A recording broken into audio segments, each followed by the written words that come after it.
How to disable memories flashback on Snapchat. Hello everyone, welcome back to our channel. Today we are diving into a quick tutorial on how to disable the memories flashback feature on Snapchat.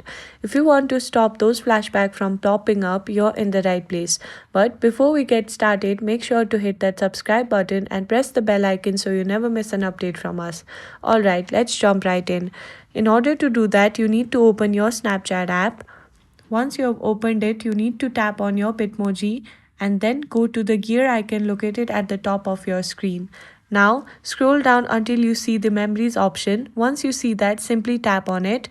And here in the bottom, you can see the flashback option is toggled on. You need to simply toggle it off, and in this way, you have successfully disabled the flashback feature from your memories. Thanks for watching. If you found this guide helpful, please give us a thumbs up below.